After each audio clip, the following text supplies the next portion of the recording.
पथिक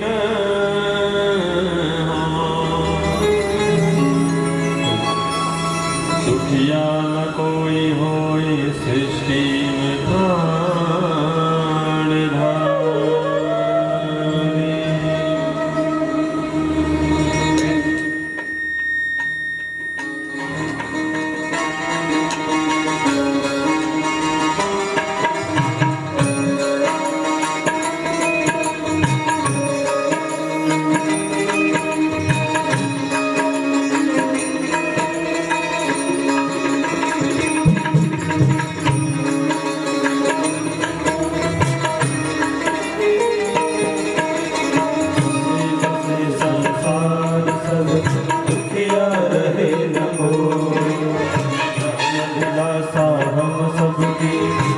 भगवान पूरी हो सबके भीतर हो दूध पूत धन धान से वंचित रहे न हो।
उदारता मन में प्रेम अपार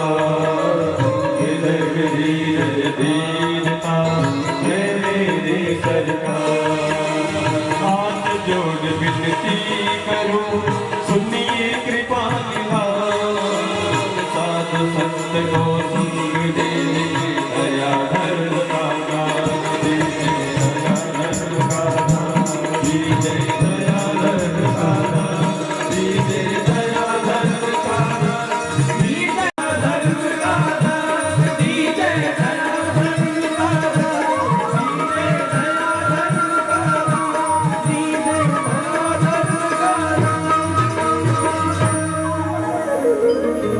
चरण में कोटि कोटि नमन बंदन।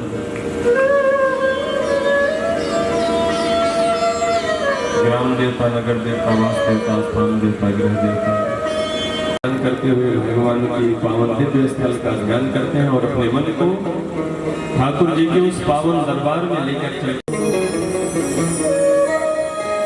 मेरा मन पंछी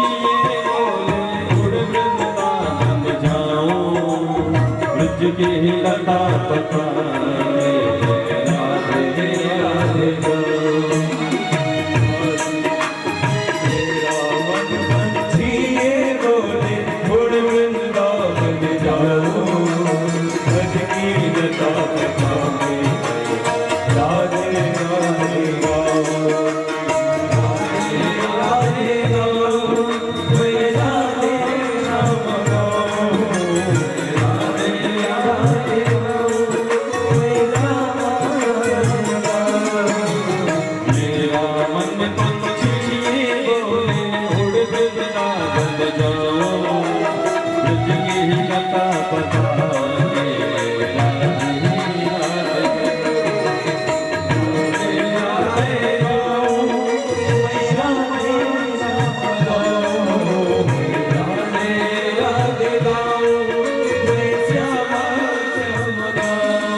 तेरी आस आती है। भर काली कोयल मन तड़पाती है।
तड़पाती है।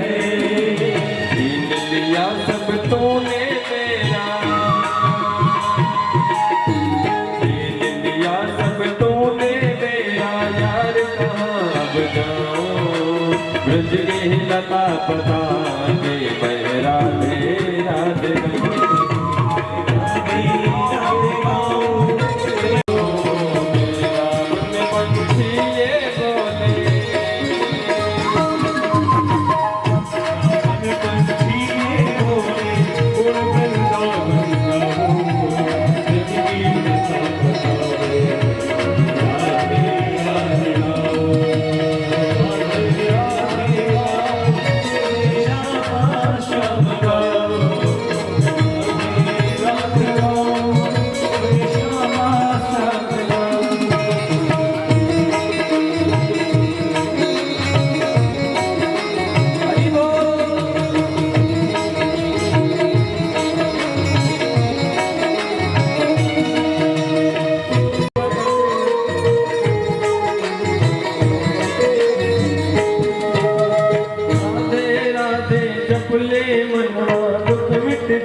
जब ले कान्हा दौड़ाएगा।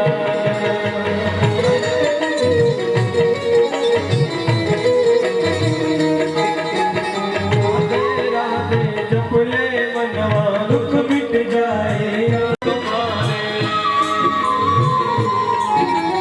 प्यारे राधा रमण तुम्हारे दर्शन कर दे जाऊं।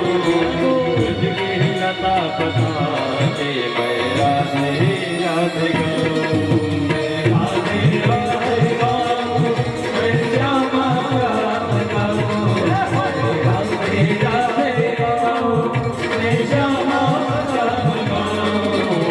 मेरा मन पंछी ये बोले उड़ जाऊं। ब्रज की लता पता के मैं राधे राधे गाऊं।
आप ही सबसे कह रहे हैं थोड़ा साथ देने का प्रयास करेंगी तो ये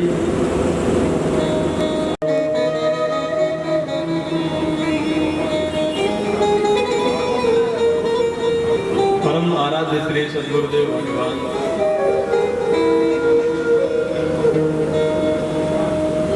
के चरणों में कोटि कोटि नमन वंदन करते हुए श्री आराध्य सुखदेव जी महाराज के चरणों में कोटि कोटि नमन वंदन। कल की कथा में हम सभी आप भक्तों ने श्रवण किया था कि किस प्रकार से महाराज परीक्षित को 7 दिन में मरने का श्राप लगा।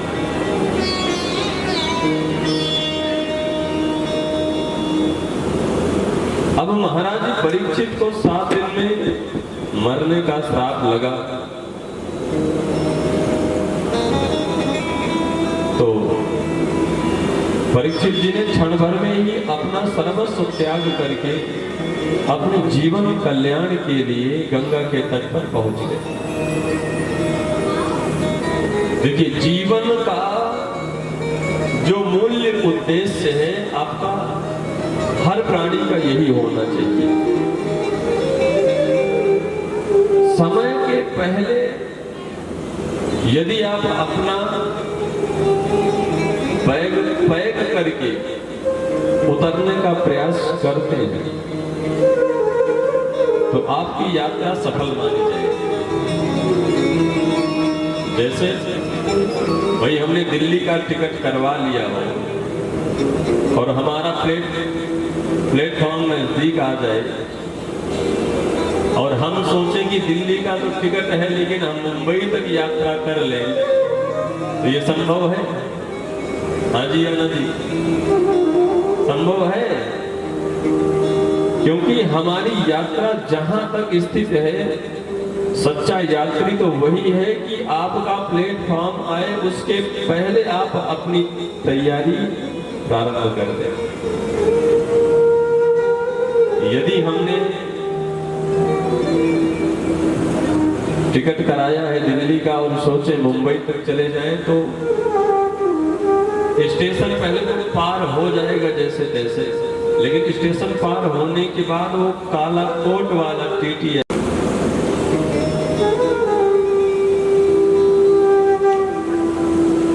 तो मार के हमें कोई बाहर निकाले, उससे तो अच्छा है कि हम स्वयं भी बाहर क्यों न निकल जाए।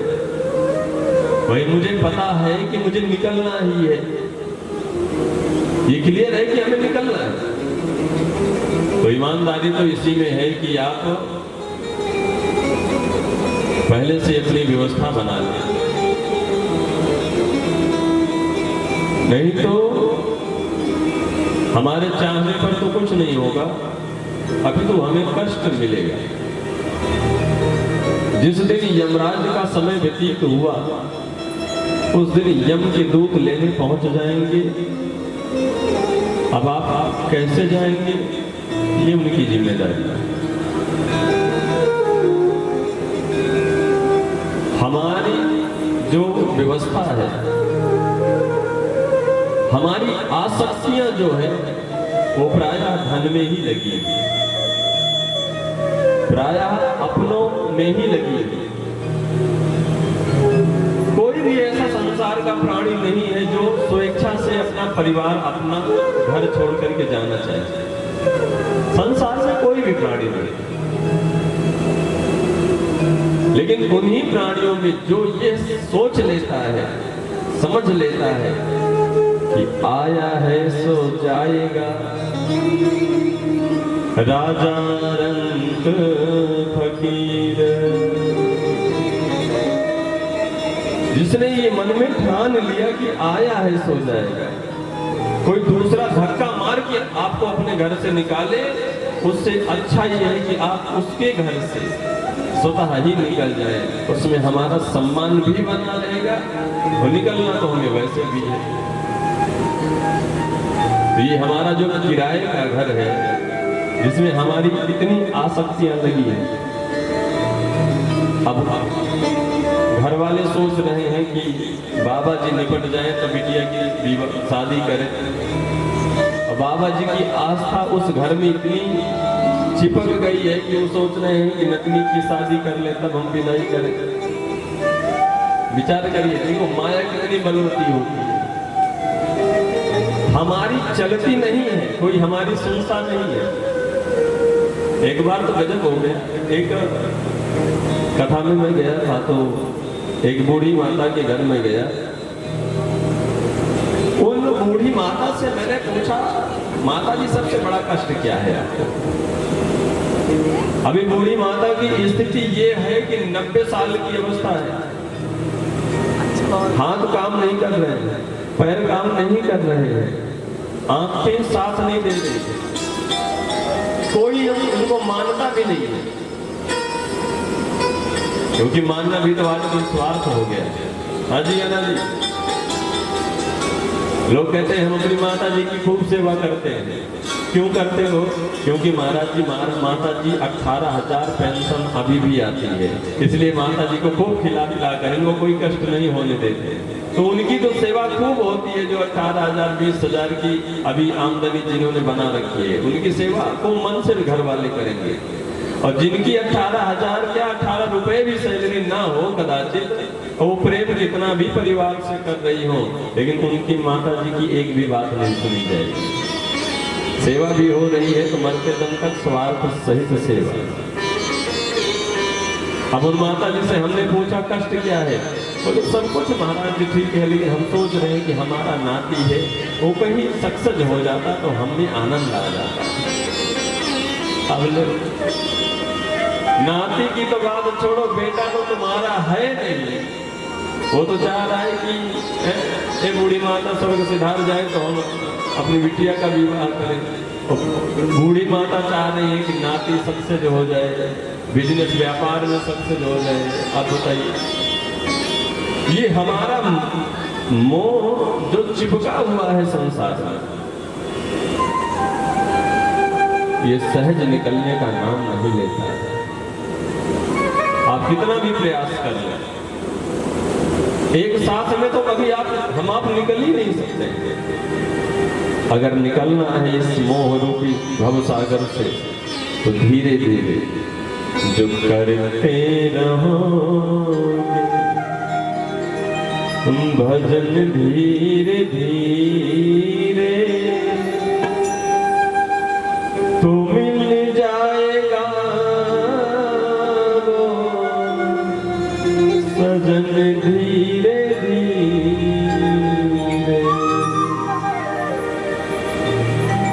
इतना सहज भी नहीं है महाराज कि हम संसार की आसक्तियों से परित्यक्त हो जाए। संसार की आसक्तियां ऐसी है कि मरते दम तक भी नहीं खत्म होती। ध्यान देना, उसी घर में, उसी धन में, उसी बेटा बेटी में। लेकिन महाराज परीक्षित ने आज एक क्षण में लगा कि 7 दिन में मरने का श्राप लगा, तो महाराज परीक्षित ने अपना घर बार छोड़कर संपूर्ण धन को त्याग कर अपने असली जीवन के कल्याण के लिए गंगा के तट पर आकर बैठ गए। देखिए, जीवन में मनोरंजन भी बहुत आवश्यक है। आप मनोरंजन जरूरी है कि आप करें, लेकिन मनोरंजन का मतलब ये नहीं होता हम उतना करें जितने में जीवन भी आपका सफल है। कथा का मतलब होता है कि आपकी कथा आपकी व्यथा को नष्ट करती है। कथा सुनने के बाद भगवान ने जीवन में कष्ट नहीं दिया है ऐसा तो संभव नहीं है। अब उस कष्ट का निदान हमें कहाँ मिलेगा? उस कष्ट का निदान सिर्फ हमें भगवान की शरण में मिलता है। तो जो भी एक छोटा सा भी अगर जीवन में हमारे कष्ट है तो उसका निदान हमें पाना चाहिए। नहीं भी है तो भगवान की बहुत बड़ी कृपा है। तो अपना वास्तविक कल्याण करना है तब क्या करेंगे? फिर भी भगवान की शरण तो ग्रहण करनी ही पड़ेगी, करना चाहिए।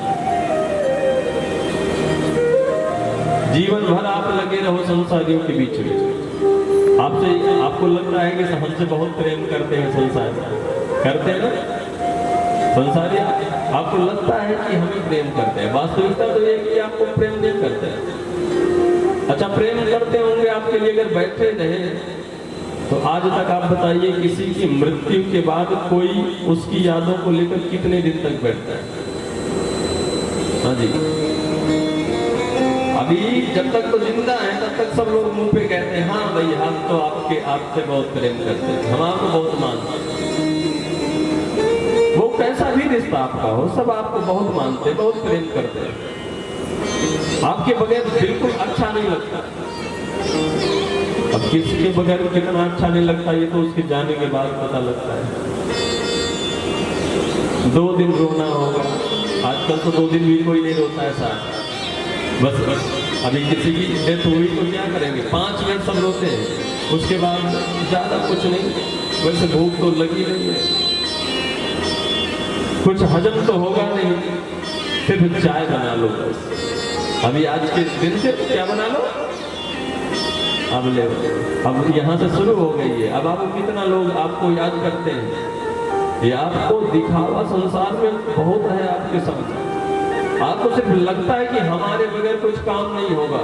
वास्तविकता तो ये है कि आपके बगैर सारा काम हो सकता है, हर एक प्राणी, हर एक व्यक्ति के बगैर हर काम चल रहा है, किसी के बगैर कोई सृष्टि का काम रुका नहीं है। सिर्फ आपको लगता है कि हमसे कितना प्रेम संसारी करते हैं। तो जिस दिन अगर किसी की मृत्यु हुई, डेथ हुई जिस घर में, उस घर में आज के दिन कोई खाएगा नहीं, क्योंकि भूख नहीं लगेगी, चाय, हाँ चाय ले लीजिए, और कुछ दिन देर तक रोज गजब की नौटंकी होती है। वो कोई रिलेशन वाला आ गया तो उसको पहले हम लोग अपनी व्यवस्था रहती है उसको पूरा करते हैं, फिर चाय पिएंगे भैया, अब खुद तो चाय पी रहे हो, उनको भी पिला। अब चाय पी लिए, चाय पीने के बाद जीवन भर हमने ये विचार किया लोग क्या कहेंगे, लोग क्या कहेंगे, लोग क्या कहेंगे, लेकिन जीवन भर हमने जो भी किया, लोग लास्ट में चाहे अच्छा किया हो या गड़बड़ी किया हो, लोग लास्ट में एक ही बात कहते हैं, राम नाम सत्य है, राम नाम, बस एक ही बात लोग कहेंगे। धन्य है लोग जिनको ये भी नहीं पता कि राम नाम सत्य है। ये अब तो जो तो चला गया उसको बताने से क्या होगा, अरे राम नाम सत्य है ये उनको बताओ जो जिंदा है। अब तो जो जाना था वो तो चला गया, उसको बताने से क्या होगा। अभी जो जिंदा है उनको बताइए कि राम नाम सत्य है। लेकिन आचार्यों ने इसका भी दो अर्थ निकाला, जो चला गया अब उसको मत बताइए। ये लोग बोलते इसीलिए हैं कि भैया देख लो जीवन भर इन्होंने खूब धन कमाया, इतना कमाया कि धन की कमी नहीं रही, जन की कमी नहीं रही, लेकिन लास्ट में क्या हुआ, संसार छोड़कर के जाना पड़ा। इसका मतलब यही जीवन का सत्य है, जाना पड़ेगा। मार्ग एक ही है, वो धनवान हो गरीब हो कैसा भी प्राणी हो, मार्ग एक ही है, जाना एक ही मार्ग से है। आप अपने अपने कर्म के अनुसार आपको फल की प्राप्ति होती है, जो आप जाकर वहां प्राप्त करते हैं, फर्क सिर्फ इतना है। तो राम नाम अब पहुंच भी गए, अगर शमशान में 2-4 मिनट इधर उधर करके जैसे तैसे दाह संस्कार किया, तो कुछ लोगों की आदत होती है, ला भैया है बाबा, सही बात है कि नहीं बात। अभी तक चाय पी रहे थे, अब तो चैनी खैनी भी वही शमशान में भी अभी तक कह रहे हैं राम नाम सत्य है। और जहां दाह संस्कार हुआ, एक किनारे बैठ कर लोग बैठ कर अल्लाह, बिना तम्बाकू के काम कहाँ चलेगा, ले अब वही बैठ कर तम्बाकू भी खा लौट गया 1 दिन 2 दिन। अब आप विचार करिए 13 दिन 14 दिन तो आपके लिए कुछ लोग याद करते हैं। 1 महीना व्यतीत हुआ, 6 महीने बीत गए, उसी घर में शादी पड़ी। अब आप ऐसा तो है नहीं कि आपके जाने के बाद अब वहां कुछ नहीं होगा, ये सृष्टि का नियम है। उसी घर में शादी 6 महीने बाद पड़ी, वही जो तुम्हारे लिए मर रहे थे, अब ले भैया डीजे बजने लगा, बढ़िया से थिरक रहे हैं। और फिर कुछ लोग कहते भी ना, क्यों, अगर मान लो गलती से कुछ लोग बैठे भी हैं कि उनको संताप है कि हमारे अपने छोड़ के, तो कहते हैं देखो ऐसा है कि मन को थोड़ा सा कंट्रोल करो, थोड़ा मन को अब अपने दूसरी दिशा में मोड़ो। लोग उन्हें भ्रमित करते हैं और भ्रमित वो हो जाते हैं, तो वो भी सोचते हैं चलो कोई बात नहीं, हम भी मनोरंजन में सम्मिलित हो जाए। अब आप विचार करिए कितना प्रेम करने वाले हैं संसार में आपसे, अब बिगड़ रहा है तो किसका, हमारा, आपका, हर एक प्राणी का। सिर्फ जो ये माया का प्रभाव हमारे जीवन में चल रहा है, इसके प्रभाव से सिर्फ बिगड़ हमारा रहा है कि जो हमारा जीवन प्रशस्त होना है, उस जीवन को प्रशस्त ना करके हम संसार में लिप्त हैं और लास्ट में हमारा कोई होने वाला संसार में नहीं है। तो ये हमें मान लेना चाहिए, यही अकाट्य सत्य है। आज महाराज परीक्षित को जब पता लगा कि मेरी 7 दिन में मृत्यु होगी, तो सब कुछ छोड़ दिया। गृहं त्यक्त्वा तटं गतः, घर को छोड़ करके गंगा के तट पर पहुंच गए। वहां बैठ करके विचार कर रहे थे कि महाराज परीक्षित को श्राप लगा है, छोटे मोटे कोई महाराज नहीं है, ये परम प्रतापी राजा है, ये परम वैष्णव संत है। धन्य है भागवत कथा, धन्य है सत्संग, धन्य है भगवान की भक्ति, जो आपके लास्ट कल्याण के लिए भी भगवान उचित व्यवस्था करता है कि आपका कल्याण कैसे होगा।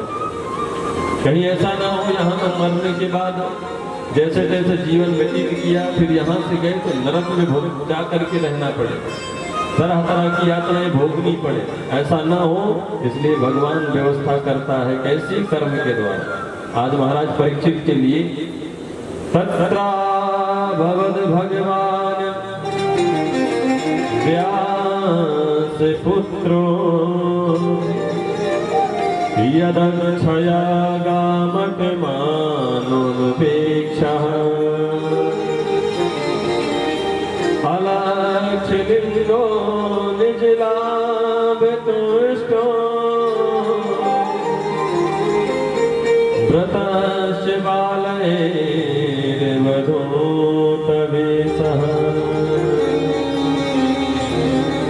व्रतस्य बालैर्वधूतवेशः।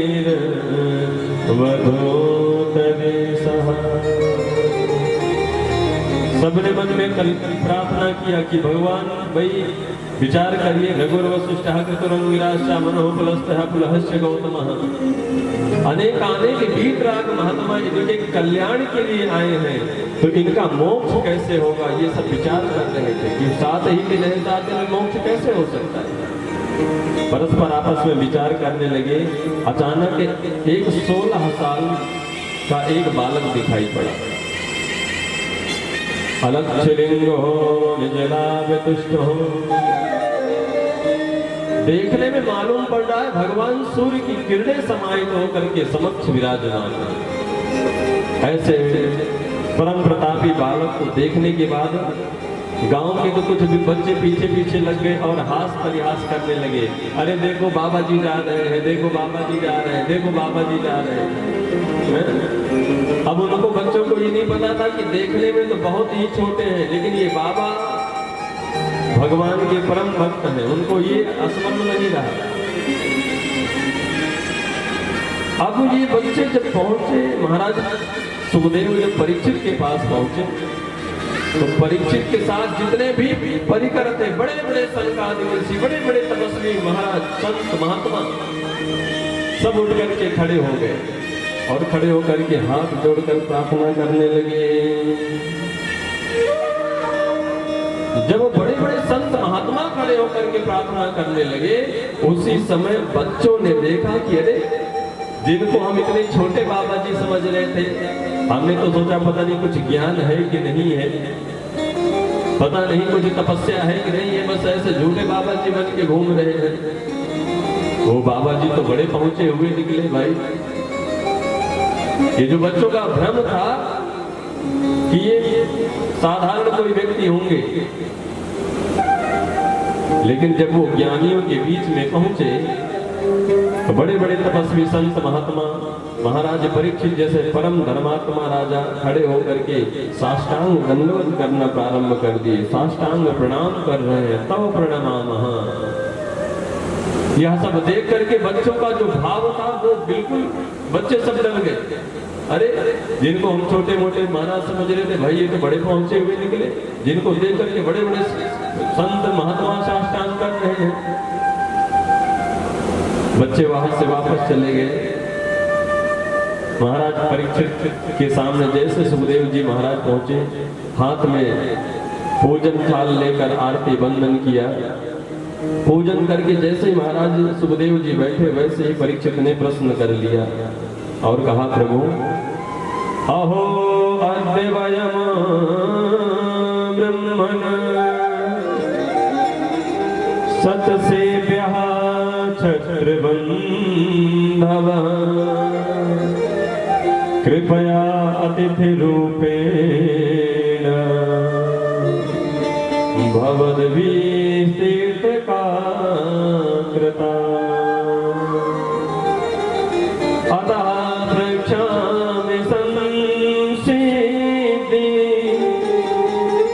योगिनां परमं गुरुम् और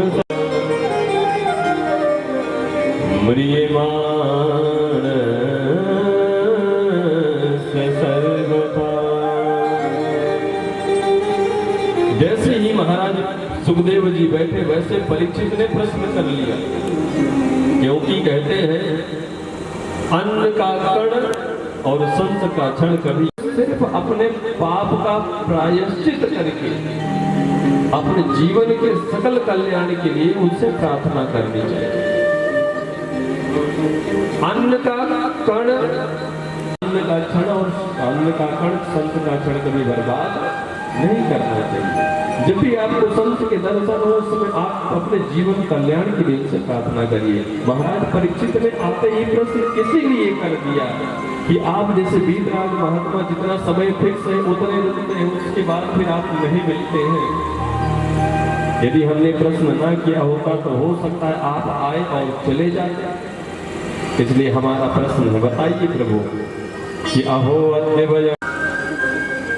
अब विचार करिए, धन्य है वो संत, धन्य है वो महात्मा जो संसार के कल्याण के लिए सर्वदा चिंतन किया करते हैं।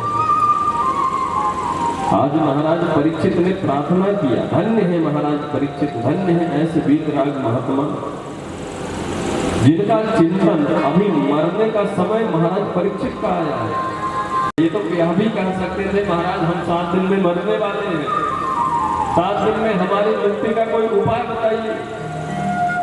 लेकिन महाराज परीक्षित ने यहाँ, क्योंकि मरने वाले कोई परीक्षित नहीं है, संसार में जितने भी भक्त प्राणी आए हैं, एक दिन उनको संसार छोड़कर जाना पड़ेगा। लेकिन हमारा तो चिंतन है कि सभी ऐसा उपाय किया जाए जिससे माया मोह से निवारण हो, संसार का कल्याण हो।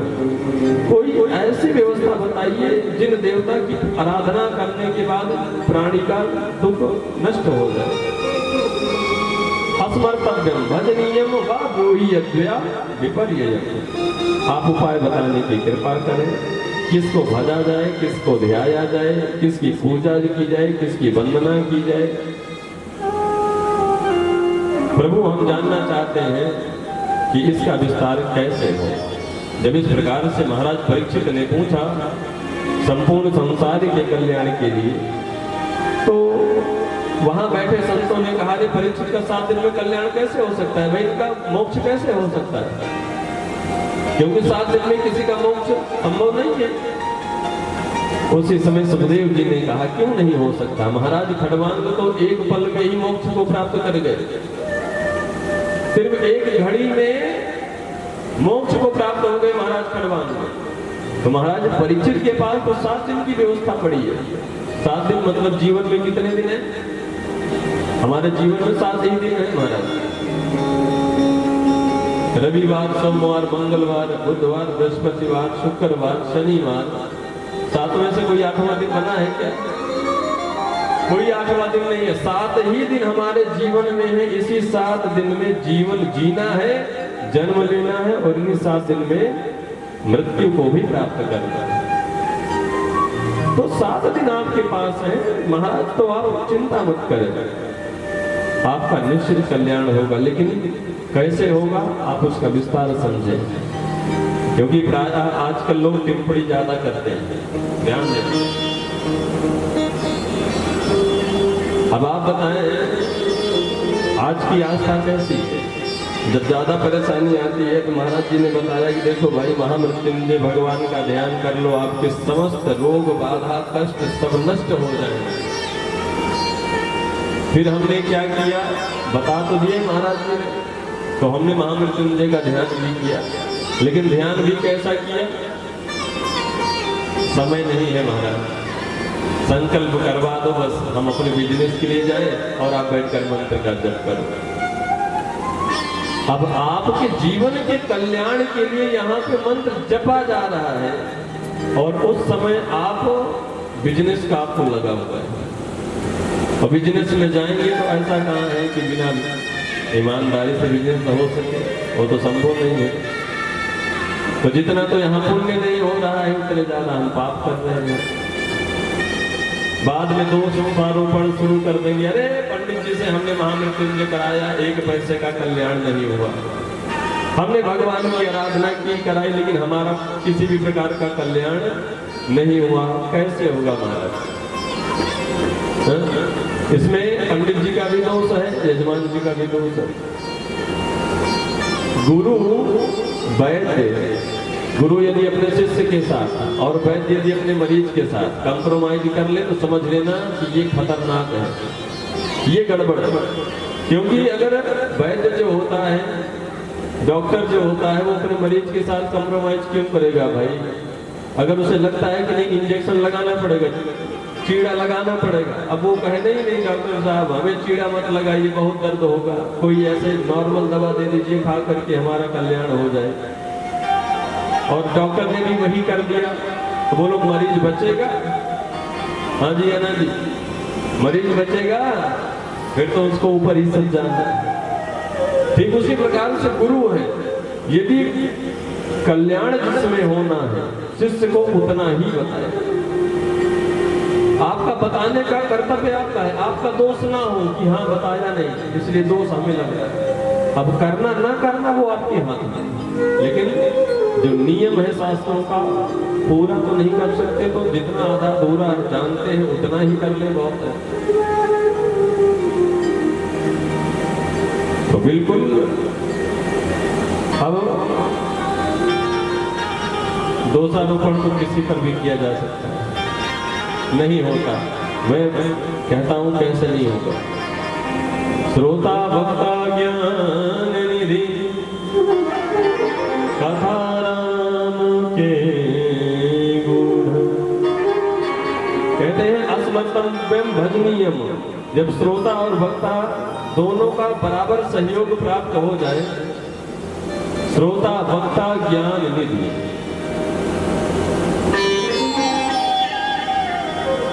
गूढ़ नाम के कथा वक्ता श्रोता ज्ञान के सागर कौन है? हनुमान जी महाराज। हनुमान जी महाराज से अच्छा श्रोता कोई मिलता है क्या? हनुमान जी महाराज भगवान के परम रसिक भक्त हैं। उनको राम जी की कथा, राम जी के नाम के अलावा कुछ दिखाई नहीं पड़ता है। आप सदैव के लिए ना बन पाए तो 7 दिन 2 दिन 1 दिन जितने समय आपके समक्ष गायन किया जा रहा है उतने दिन तो आप भक्त बन जाए। ध्यान देना, हम कथा श्रवण करा रहे हैं, आप सुन रहे हैं, ये बहुत अच्छी बात है, लेकिन ध्यान भी देने की आवश्यकता है। संकल्प यदि हुआ और आपने किसी भी कामना के लिए, किसी भी देवता की आराधना के लिए यदि आपका सही संकल्प हुआ, आचार्य जी ने, पंडित जी ने आपके लिए मंत्र का जप किया, तो वही मंत्र पहले भी थे, वही मंत्र आज भी है। अभी आपने देखा होगा 100 साल 200 साल पहले आप सभी बताते हैं कि ऐसे ऐसे महात्मा हुए कि वो पता नहीं है उनके पास जादू था, कहाँ की बातें जान लेते थे, वो क्या क्या करते थे। अरे हमारे पुराण गवाह है कि मंत्र के द्वारा वायुयान बनता था, मंत्र के द्वारा जल का प्रादुर्भाव, अग्नि का प्रादुर्भाव। तो मंत्रों में वो सामर्थ्य पहले था, तो क्या आज मंत्रों में वो सामर्थ्य नहीं है? गोस्वामी तुलसीदास बाबा ने राम जी के दर्शन कब किए? वाल्मीकि महाराज एक डकैत थे, वो वाल्मीकि कब बने? क्या सतयुग में बने थे, द्वापर में बने थे, त्रेता में बने थे? इसी कलिकाल में तुलसीदास बाबा ने हनुमान जी की कृपा प्राप्त करके राम जी की कृपा प्राप्त की है। आप विचार करिए। और हम कहते हैं कलिकाल में धीरे धीरे सब नष्ट हो चुका है। नष्ट न वेद हुए हैं, न मंत्र, न मंत्रों का प्रभाव, सिर्फ नष्ट हो चुका है हमारा आपका कर्म। ब्राह्मण देवता भी सोचते हैं कि जितना कम से कम मंत्र का जप किया जाए, आराम ज्यादा मिले, उतना अच्छा है। यजमान भी सोचते हैं जितने कम समय में पूजा पाठ खत्म हो जाए, ये सर का है, ये सर का बोझ है, जब जितनी जल्दी उतर जाए उतने ठीक है। और आप बाद में दोषारोपण करते हैं कि महाराज कल्याण नहीं होता है। अब बताइए इसमें गलती किसकी है? वेदों की गलती है, मंत्रों की गलती है, या हमारी और आपकी गलती है? भाव से, मन से, श्रद्धा से, भक्ति से किया हुआ की हुई भक्ति कभी असफल नहीं हो सकती। आपका एक एक किया हुआ कर्म आपको पुण्य की प्राप्ति कराता, आपकी कामना 100% सफल करता। एक बार तो दोषारोपण की बात आई तो एक बात याद आ गई। एक बार दो मित्र थे, उन्होंने एक दिन मन में विचार किया कि देखो भाई प्रकृति में भी कितनी गड़बड़ भगवान ने की है। देखो प्रकृति को बनाने वाले भी भगवान कितने अजीब हैं। अब प्रकृति में भी टिप्पणियां शुरू कर दी, क्या गड़बड़ है क्या सही है, क्या गड़बड़ है क्या सही है। दो मित्र निकल पड़े और जाते जाते जाते जाते उन्होंने सबसे पहले देखा कद्दू का पेड़। क्या दिखाई पड़ा? कद्दू का पेड़ दिखाई पड़ा। अब उस वृक्ष को, उस पौधे को देखकर पहला मित्र कहता है, देखो भगवान ने कितनी गड़बड़ प्रकृति में की है। क्या किया? पौधा इतना छोटा, फल इतना बड़ा, क्या जरूरत थी इतना बड़ा पौधा, इतने बड़े छोटे पौधे में इतना बड़ा फल लगाने का? भगवान ने गड़बड़ की है कि नहीं की? दूसरे मित्र ने कहा हाँ भगवान ने भाई गड़बड़ी तो की है। अब थोड़ा और आगे बढ़ गए, बढ़ते बढ़ते बढ़ते बढ़ते दो चार चीजों में उनको गड़बड़ी लगी। लास्ट में एक बगीचे में पहुंच गए, जिस बगीचे में आम का पेड़ था। अब फिर वहां पर कहते देखो देखो भगवान ने कितनी गड़बड़ी की है। वहां पर पौधा इतना छोटा, फल इतना बड़ा, और यहाँ पे वृक्ष इतना बड़ा और फल कितने हैं? इतने छोटे छोटे। भगवान ने यहाँ भी गड़बड़ किया कि नहीं किया? तो दूसरे मित्र ने कहा हाँ ये भी बात सही है। अब ये बातें कर ही रहे थे कि उसी समय हवा का प्रकोप चला और एक आम का फल टूट करके जो पहले वाले टिप्पणी ज्यादा कर रहे थे उन्हीं की नाक पे आकर बैठ गए। अब जैसे नाक पे बैठा, नाक की हड्डी टूट गई। बड़े जोर से चिल्लाए, हे भगवान रक्षा करो, हे भगवान रक्षा करो। दूसरे ने कहा क्या हुआ? बोले कुछ नहीं हुआ, भगवान ने जो किया है बहुत अच्छा किया है। क्यों? बोले यदि विचार करो, ये छोटा सा फल हमारे नाक पे गिरा तो नाक की तो चटनी बन गई, और यदि वो बड़ा वाला फल इस पेड़ में लगा होता और वो अगर फल हमारे नाक पे गिरता तो अभी तो नाक दिखाई पड़ रही है, तो उस समय तो नाक की क्या स्थिति होती पता न लगता। इसलिए भगवान ने जो किया, वो जो टिप्पणी कर रहे थे वो वापस चले जाते। तो कहने का मतलब हम पर कोई टिप्पणियां करे ये छोटी बात है, आप पर कोई टिप्पणियां करे ये छोटी बात है। कौन संसार में क्या कहता है आप इसकी चिंता मत करो। हम कैसे रहें डिसीजन ये लेना चाहिए। हम संसार में चिपके रहे संसार से, हम बाहर होकर के अपने कल्याण के लिए कुछ काम करें, भजन करें, कीर्तन करें, प्रभु का स्मरण करें। लोग भक्त कहेंगे हमको कि हाँ बड़े भाई भक्त हो गए हैं, अच्छी बात है, लोग क्या कहेंगे उससे मतलब नहीं, लेकिन आप अपना वास्तविक जीवन का जो स्वरूप है उसको तो आप अच्छा बना लेंगे। वही महाराज परीक्षित ने भी किया। कौन क्या कहता है उससे मतलब नहीं है, 7 दिन में हमारा मोक्ष होगा या नहीं होगा ये हमारे गुरु जी डिसाइड करेंगे। आज सुखदेव जी ने कहा जब खड़वांग नाम के राजा को एक पल में मुक्ति मिल सकती है, एक घड़ी में मुक्ति मिल सकती है, तो क्या महाराज परीक्षित को 7 दिन में मुक्ति नहीं मिल सकती? क्या 7 दिन में हमारा कल्याण नहीं हो सकता है? हो सकता है। इसलिए अब बताना प्रारंभ किया कि करना क्या चाहिए। परीक्षित आपने बहुत अच्छा प्रश्न किया है कि मरण धर्म प्राणी को क्या करना चाहिए। उसी समय सुखदेव जी कहते हैं वरियाने ते प्रश्न कृतो लोकहितम्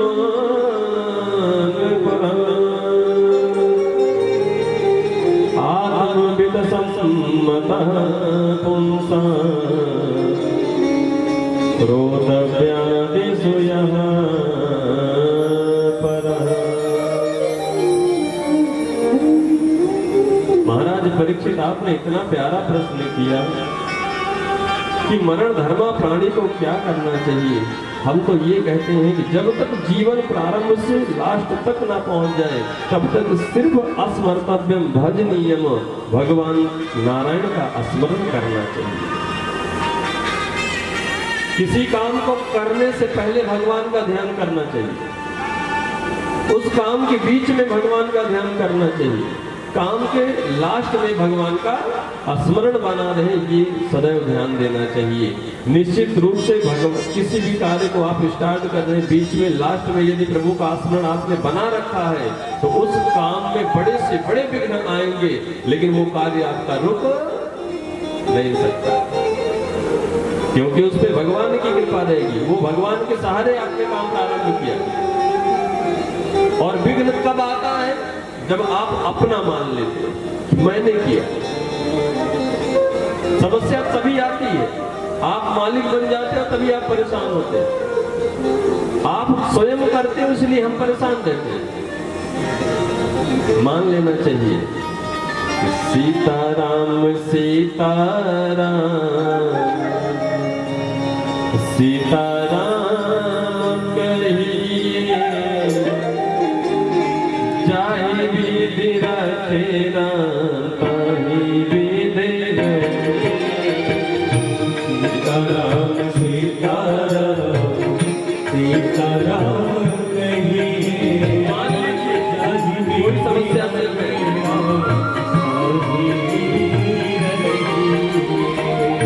सीताराम सीताराम सीताराम कहिए जाहि विध रखे राम ताहि विध रहे।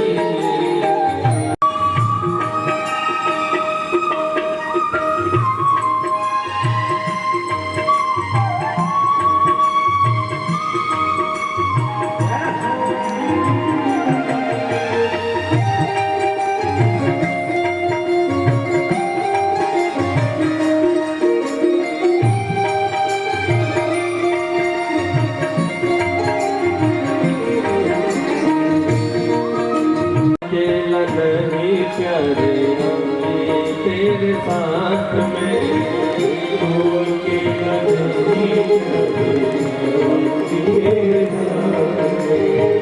मुख में हो राम नाम राम सेवा हाथ में।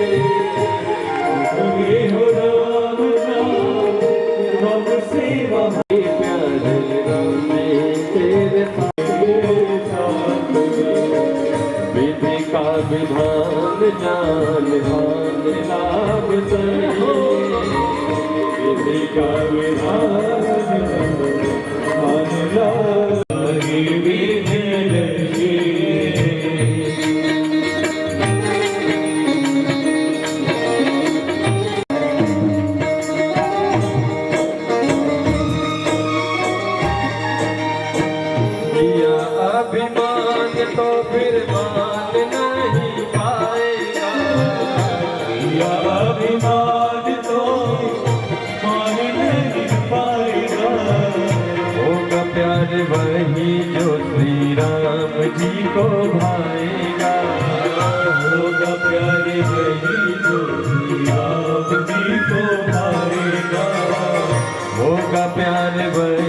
जो श्री राम जी को भाएगा, होगा प्यारे वही जो राम जी को भाएगा। भले असत्याग शुभ कर्म करते रहिए, सत्याग करते रहिए, चाहे विद्या तेरा, चाहे विद्या रहिए, चाहे विद्या तेरा, चाहे विद्या रहिए। चाहे विद्या तेरा, चाहे विद्या